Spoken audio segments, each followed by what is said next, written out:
ഇപ്പോൾ താങ്കൾ രാമജന്മഭൂമി പ്രസ്ഥാനം കേൾക്കുമ്പോഴത്തേക്ക് മാധ്യമത്തിന്റെ ഒരു പ്രത്യേകത താങ്കൾ ശ്രദ്ധിച്ചിട്ടുണ്ടാവും. ഈ സംഘപരിവാറുമായിട്ട് ബന്ധപ്പെട്ട് ഈ ബാബറി മസ്ജിദ് എന്ന് പറയുന്ന കെട്ടിടം പൊളിക്കുന്നതിന്റെ തലേന്ന് വരെ പത്രങ്ങളിലും മീഡിയയിലും എല്ലാത്തിലും നിറഞ്ഞു നിന്നിരുന്നത് തർക്കഭൂമി എന്നായിരുന്നു. പൊളിച്ചിട്ടതിൻ്റെ അതിപ്പോൾ താങ്കൾ കല്ലിളക്കിയ സമയം തൊട്ട് അത് തർക്കഭൂമി എന്ന് മാറ്റിയിട്ട് അതിനെ മസ്ജിദ് ആക്കിയത് നമ്മളാണ്. അതുവരെ ഇത് മസ്ജിദ് എന്ന് ആരും ക്ലെയിം ചെയ്തിട്ടില്ല. അതുവരെ അത് തർക്കഭൂമിയായിരുന്നു. ഈ കല്ലിളക്കിയത് തൊട്ട് ഇത് തർക്കഭൂമി, അത് മസ്ജിദായി. ഇതിനെ പറ്റിയിട്ട് മാധ്യമങ്ങളുടെ വൺ സൈഡ്നെസ്സിനെ പറ്റിയിട്ട് താങ്കൾ അല്ലാതെ എന്താണെന്നറിയോ, കേരളത്തിലെ മാധ്യമങ്ങള് സത്യസന്ധമായിട്ട് പറഞ്ഞ മാധ്യമ പ്രവർത്തനമേ അല്ല അവരുടേത്. അവര് ഇപ്പൊ കേരളത്തിലുള്ള നല്ലൊരു ശതമാനം മാധ്യമങ്ങളുടേതും പ്രവർത്തകര് ഈ ഡിവൈഎഫ്ഐ കമ്മ്യൂണിസ്റ്റ് പശ്ചാത്തലത്തിൽ നിന്ന് വന്നിട്ടുള്ളതാണ്. അവരുടെ ഡിവൈഎഫ്ഐയുടെ കോളേജിലെ പ്രവർത്തനത്തിന്റെ ബാക്കിയായിട്ടാണ് അവരവിടെ ചെയ്യുന്നത്. അതുകൊണ്ട് എന്താണെന്നറിയോ, ഹിന്ദു എന്ന് പറഞ്ഞു കഴിഞ്ഞാൽ കേരളത്തിലുള്ള മിക്കവാറും മാധ്യമ പ്രവർത്തകർക്ക് ഒരു അലർജിയാണ്. ആ ഹിന്ദുവിൽ നിന്ന് BJP ഒരു അലർജിയായിട്ട് മാറുന്നു. അങ്ങനെ വരുമ്പോൾ പ്രധാനമന്ത്രി മോദി എന്നുള്ള ആ ഒരു പോഷനെ പോലും അംഗീകരിക്കാൻ പറ്റാത്ത ഒരു അവസ്ഥയാണ് കേരളത്തിലെ മാധ്യമങ്ങൾ ചെയ്യുന്നത്. അപ്പൊ മാധ്യമങ്ങളുടെ ഒരു ധർമ്മം എന്താണോ സത്യം പറയുക എന്നുള്ളതാണ് മാധ്യമങ്ങളുടെ. അത് കേരളത്തിൽ നടക്കുന്നില്ല. അവരെല്ലാം പ്രോ ലെഫ്റ്റ് പ്രോ ഇസ്ലാമിക് ആണ് എന്നാണ്. പ്രോ ലെഫ്റ്റ്, അതെ, പ്രോ ലെഫ്റ്റ്. കേരളത്തിലുള്ള രാജീവ് ചന്ദ്രശേഖർജിയുടെ സ്വന്തം മാധ്യമമാണ് ഏറ്റവും വലിയ പ്രോ ലെഫ്റ്റും പ്രോ ഇസ്ലാമിക്കുമായിട്ടുള്ളത്. അദ്ദേഹത്തിന്റെ മാധ്യമം പോലും കറക്റ്റ് ചെയ്യാൻ പറ്റാത്ത അവസ്ഥയിലേക്ക് കേരളത്തിന്റെ മാധ്യമ രംഗം ഘടന മാറിക്കഴിഞ്ഞു. ആ ഘടനയൊന്നും പെട്ടെന്നൊന്നും ചേഞ്ച് ചെയ്യാൻ ആർക്കും പറ്റത്തില്ല. കേരളത്തിലുള്ള കേരളീയ സമൂഹത്തിന്റെ നല്ലൊരു ശതമാനവും പാർട്ടി ഏതായാലും മെന്റാലിറ്റി കമ്മ്യൂണിസ്റ്റ് ആണെന്നുള്ള ഒരു ഇതുണ്ട്. മൈൻഡ് സെറ്റ് കമ്മ്യൂണിസ്റ്റിന്റെയാണ്. അതുകൊണ്ടാണ് കേരളത്തിലെ മാധ്യമങ്ങൾ മുഴുവനും ഏകദേശം മുഴുവനും ആന്റി എന്ന് പറയും, pro Islamic and pro left ആണ്. അതാണ് അതിന്റെ അതിലെ ഒരു ഫാക്ട്. അങ്ങ് ശ്രദ്ധിച്ചിട്ടുണ്ടാവും. കഴിഞ്ഞ ഈവൻ നമ്മുടെ അങ്ങ് ഒരു കാര്യം, നമ്മുടെ ജനം TV എടുത്തു നോക്കിക്കോ. ജനം ടിവിയിൽ പോലും അവിടുത്തെ മാധ്യമ പ്രവർത്തകർ അവരെല്ലാം BJP ചെയ്യുന്നതും മറ്റേ അവിടുന്ന് ഇവിടുന്ന് ഒക്കെ ദേശാഭിമാനി എന്നൊക്കെ വന്നാണ്. മൈൻഡ് സെറ്റ് എപ്പോഴും അങ്ങനെയാണ്, കമ്മ്യൂണിസ്റ്റ് മൈൻഡ് സെറ്റ് ആണ്. അത് BJP ആയാലും കോൺഗ്രസ് ആയാലും എല്ലാം മൈൻഡ് സെറ്റ്. എല്ലാം ഒരു ജോൺ ബ്രിട്ടാസിന്റെ അനുയായികളെ പോലെ അവർ പെരുമാറത്തുള്ളൂ. അവർക്ക് അങ്ങനെ ചെയ്യാൻ പറ്റത്തുള്ളൂ. അവരവരുടെ ജീവിതകാലം മുഴുവനും. അടുത്ത നിങ്ങളുടെ ഹിന്ദു പാർലമെന്റിന്റെ ചർച്ചകളിൽ ഈ ജാതി സെൻസസിന്റെ കൂടെ ഒരു മത സെൻസസും കൂടെ ഉൾപ്പെടുത്താനുള്ള ഒരു പദ്ധതി ഉണ്ടെങ്കിൽ അത് താങ്കൾ അവതരിപ്പിക്കുമെന്നാണ് എന്റെ പ്രതീക്ഷ. അല്ല, ഇപ്പൊ നമ്മളിപ്പോ ഗവൺമെന്റ് ഓഫ് ഇന്ത്യ എന്താണോ തീരുമാനിച്ചിരിക്കുന്നത്? അല്ല, ഈ മത സെൻസസിനെ പറ്റി ആരും ഒന്നും പറയുന്നില്ല. ഈ വിഭജന സമയത്ത് 88 ഉണ്ടായിരുന്ന ഹിന്ദു സമുദായം പിന്നീട് 82 ആയെന്ന് പറയുന്നു. ഇത് 60 എത്തിയോ ഇല്ലെന്നറിയാൻ നമ്മുടെ യാതൊരു മാർഗവും. അല്ല, ഇതിനകത്തിലെ ഈ മത സെൻസസ് വലിയ രീതിയിലുള്ള ഡിസ്ഇൻഫർമേഷൻ കൂടെ കൊടുക്കും. ഇപ്പൊ ഒരു ഉദാഹരണം പറഞ്ഞത്, നമ്മുടെ ഈ നെയ്യാറ്റിൻകര ഈ പിന്നെ നാഗർകോവിൽ ഭാഗത്തൊക്കെ ചെന്ന് കഴിഞ്ഞാല് നല്ലൊരു ശതമാനം അവിടെ ക്രിസ്ത്യൻ ആൾക്കാരാണുള്ളത്. പക്ഷെ അവരുടെ പേര് കൊണ്ട് അവർ ഹിന്ദുവാണ്. ഇപ്പൊ 2% കൂടുതലൊന്നും ക്രിസ്ത്യാനികൾ ഇന്ത്യയിൽ വളർന്നിട്ടില്ല എന്ന് പറയുന്നെങ്കിലും it is actually more than 5%. ഇത് എങ്ങനെ നമ്മൾ കണ്ടുപിടിക്കും? അത് എങ്ങനെയാണ് കണ്ടുപിടിക്കേണ്ടതെന്ന് ഉള്ളതിന് ഇലക്ഷൻ കമ്മീഷൻ പിന്നെ എന്യൂമറേഷൻ നടത്തുന്ന ഉദ്യോഗസ്ഥന്മാർക്കൊന്നും പ്രത്യേകിച്ച് ഒരു ഗൈഡ് ലൈൻസ് ഒന്നും ഇന്നേ വരെ കൊടുത്തിട്ടില്ല. നമ്മൾ ആവശ്യപ്പെടണം അത്. അപ്പൊ മതത്തിൻ്റെത് യഥാർത്ഥത്തിൽ എത്ര ശക്തിയുണ്ട്? ഹിന്ദുക്കൾ എത്രയുണ്ട്? ക്രിസ്ത്യാനികൾ എത്രയുണ്ട്? സെൻസസ് ആണ് നമുക്ക് യഥാർത്ഥത്തിലുള്ള ആവശ്യം. പക്ഷെ ഇപ്പൊ അത് വന്നിട്ട് വോട്ട് ബാങ്കിന്റെ ഒരു വലിയ ഒരു മുഖം മാറിക്കഴിഞ്ഞപ്പോ ഏറെയും കുറഞ്ഞ BJP ആണ് ഹിന്ദുക്കളെ ഒന്നായിട്ട് കണ്ടുകൊണ്ടിരുന്നത്. BJPക്ക് അല്ലെ RSSന് നമുക്കറിയാമല്ലോ, അങ്ങേപ്പോലുള്ള നമ്മളെല്ലാം ഹിന്ദുക്കളുടെ ഇടയിൽ നമ്മൾ ജാതി ചോദിക്കാറില്ല. നമുക്ക് ഹിന്ദു ഒന്നാണ്. പക്ഷെ ആ ഹിന്ദുവിനെ ഡിവൈഡ് ചെയ്യാൻ വേണ്ടിയിട്ടാണ് ജാതി സെൻസസ് ഇവിടെ കൊണ്ടുവന്നത്. ആ ജാതി സെൻസസ് കൊണ്ടുവന്നില്ലെങ്കിൽ BJPക്ക് പൊളിറ്റിക്കൽ പവർ നഷ്ടപ്പെടുന്ന ഒരു അവസ്ഥയിലേക്ക് വന്നു. അതായത് ജാതി സെൻസസിന്റെ വലിയ വലിയ വക്താക്കളായ അവരുടെ സപ്പോർട്ടോട് കൂടിയാണ് ഇപ്പൊ നമ്മൾ ഭരിക്കുന്നത്. അതുകൊണ്ട് എന്താണെന്ന് ചോദിച്ചു കഴിഞ്ഞാൽ, ജാതി സെൻസസ് നമുക്ക് ഒരു വേണ്ടാത്ത ഒരു കാര്യമാണെങ്കിലും അണ്ടർ കമ്പൽഷന് BJP അത് സ്വീകരിച്ചിരിക്കുകയാണ്. അപ്പം ജാതി സെൻസസ് ആണ് ഇപ്പൊ റിഫ്ലക്ട് ചെയ്യാൻ പോകുന്നത്. ഒരു ജാതി എത്ര പേരുണ്ട് അതിന് അതിൽ വലിയൊരു കോംപ്ലിക്കേഷൻ ഉണ്ടാവാൻ സാധ്യതയില്ല. പക്ഷെ മത സെൻസസ് എടുക്കണം. ഒരു മതം എത്ര ആക്ച്വലി ഉണ്ട്, പക്ഷെ അത് കണ്ടുപിടിക്കാൻ കുറച്ച് ഡിഫിക്കൽട്ടാണ്. അത് എങ്ങനെയാണോ അത് ചെയ്യേണ്ടത്, ഗവൺമെന്റ് ആണ് അതിനെപ്പറ്റി തീരുമാനിക്കേണ്ടത്. അല്ലെന്നുണ്ടെങ്കിൽ അതിനെപ്പറ്റി ഒരു കമ്മീഷൻ വെക്കണം. ഇതെങ്ങനെ മത സെൻസസ് നടത്തണം.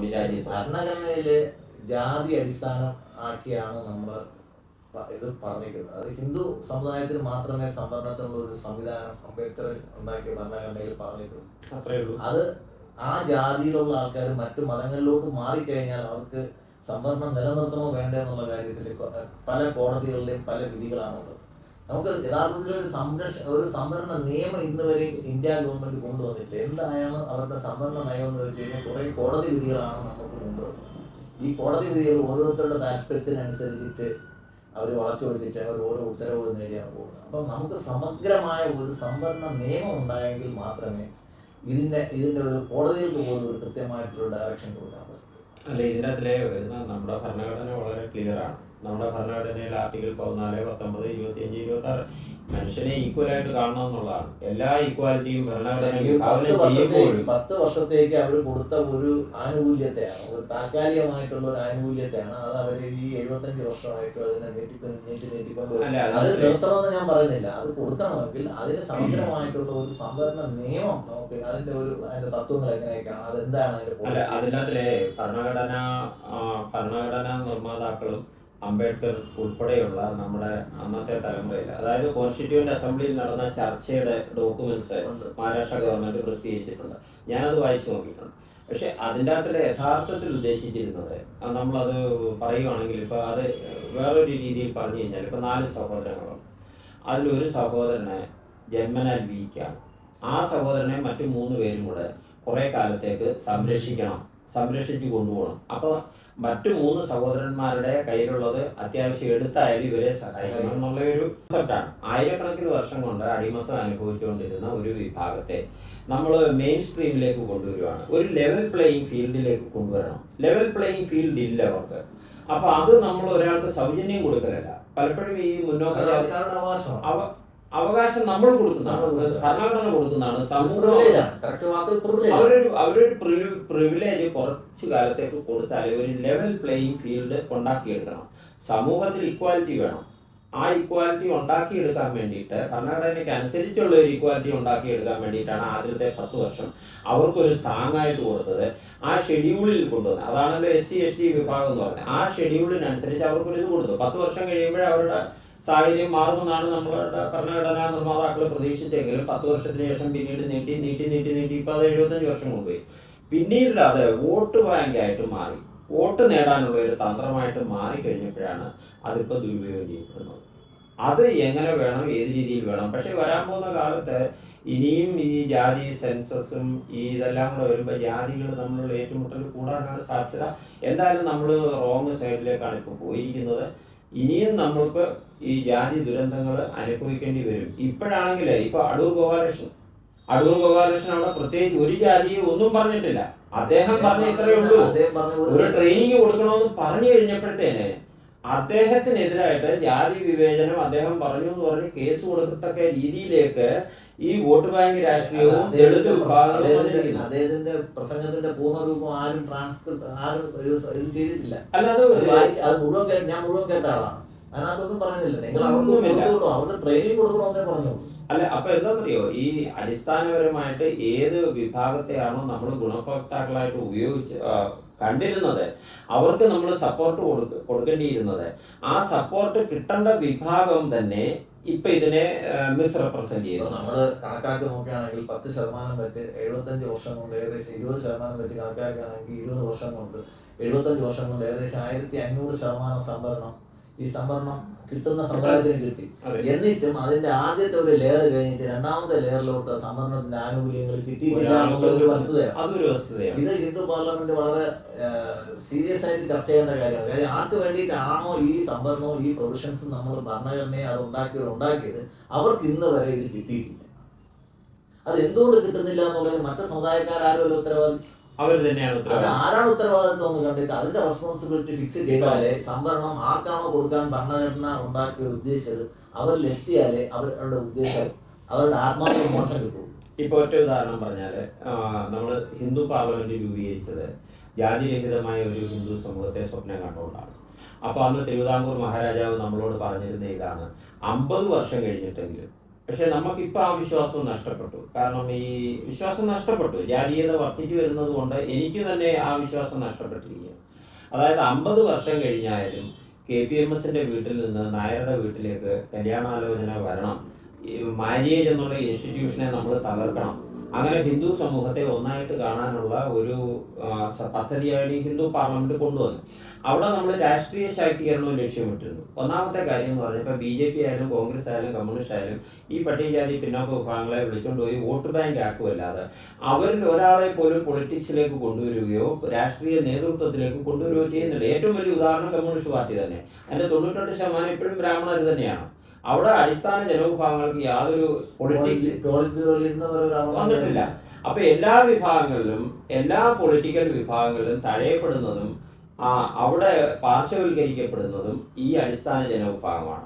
അപ്പൊ അടിസ്ഥാന ജനവിഭാഗങ്ങളെല്ലാം കൂടി ഒന്നിച്ചിരിക്കുന്ന ഒരു പ്ലാറ്റ്ഫോമാണ് ഹിന്ദു പാർലമെന്റ്. ജാതികളെല്ലാം കൂടി ഒന്നിച്ചിരിക്കുക. ജാതികളെല്ലാം കൂടി ഒന്നിച്ചിരിക്കുന്നത് ജാതീയത വളർത്താനല്ല, ജാതീയത ഇല്ലാതാക്കാനാണ്.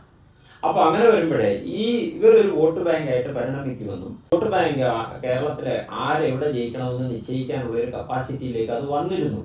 ഉദാഹരണം പറഞ്ഞു കഴിഞ്ഞാൽ വെള്ളാപ്പള്ളി സാറ് ഒരു പിന്നോക്ക വിഭാഗത്തിന്റെ നേതാവാണ്. അദ്ദേഹം ചെയർമാൻ, നായർ സമുദായത്തിൽപ്പെട്ട ഞാൻ ജനറൽ സെക്രട്ടറി, ഇതിന്റെ വൈസ് ചെയർമാൻമാരെല്ലാം അടിസ്ഥാന ജനവിഭാഗങ്ങളിൽ പെടുന്ന പട്ടികജാതി പിന്നോക്ക വിഭാഗങ്ങൾ. അപ്പൊ ഇവരെല്ലാം കൂടി ഒന്നിച്ചുകൂടി 2010 തിരുവിതാംകൂർ മഹാരാജാവിന്റെയും അതുകൊണ്ടുള്ള സന്യാസിമാരുടെയും നമ്മുടെ സംഘപരിവാറിൽപ്പെട്ട നല്ല ആൾക്കാരുടെ എല്ലാം കൂടെ നേതൃത്വത്തിൽ ഒന്നിച്ചുകൂടി അവരൊരു ആദ്യം എസ്റ്റാബ്ലിഷ് ചെയ്തു. എല്ലാവരും കൂടി ഒന്നിച്ചിരുന്നു. പിന്നെ നമ്മൾ സംവരണം പോലുള്ള വിഷയങ്ങളിൽ ഒരു ധാരണയിലെത്തി. നമ്മുടെ അടിസ്ഥാന ജനവിഭാഗങ്ങൾക്ക് എത്ര സംവരണം കൊടുത്താലും കുഴപ്പമില്ല, പക്ഷേ മുസ്ലിങ്ങൾക്കും അതുകൊണ്ടുള്ള മുന്നോക്ക വിഭാഗങ്ങൾക്ക് സംവരണം പൊളിറ്റിക്സിന്റെ പേരിൽ കൊടുക്കുന്നു, അതിനെ മാത്രമേ നമ്മൾ എതിർക്കാവൂ. നമ്മുടെ അടിസ്ഥാന ജനവിഭാഗങ്ങൾക്ക് സംവരണം എത്ര കൂട്ടി കൊടുത്താലും കുഴപ്പമില്ല.